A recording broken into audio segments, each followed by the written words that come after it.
Well, what do I need to sacrifice? How do I need to discipline myself, right? What do I need to forego? Well, how do you figure those things out? Well, this picture is trying to put forth the idea that perhaps if you had established the proper relationship with God the Father, and we've talked about what that might mean, then he would help figure out how to get the sacrificial fires burning so that you could stay in a proper relationship with him across time.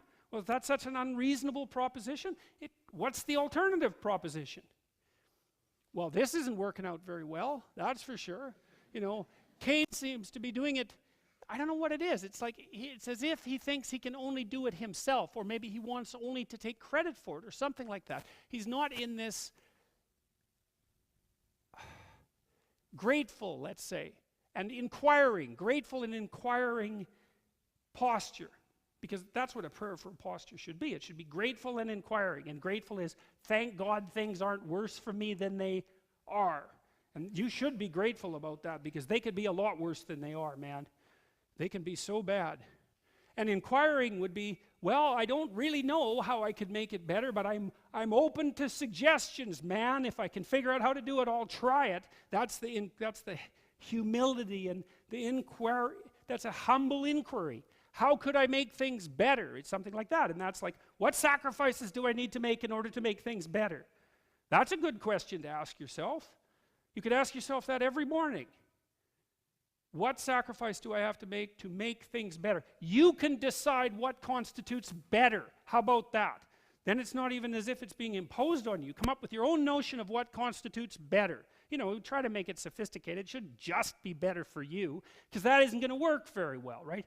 You're just going to fall downstairs if you do that, because you have to live with other people. And besides, it's stupid anyways. What are you going to do? You can't even, there's nothing you can even say about that. It's so, that's the attitude of a very badly behaved, hyper-aggressive 2-year-old. And I mean that technically. And so you could ask yourself, well, I have this day that lays itself out in front of me. What thing could I let go of that's impeding my progress, that if I let go of would make my life better, my family's life better, my culture's life better, my being better? And then that would give you something to do for the day, wouldn't it? And to justify your miserable life. Because you need that. That's the whole point of the first story of Adam and Eve. What do you have? A miserable life. Okay.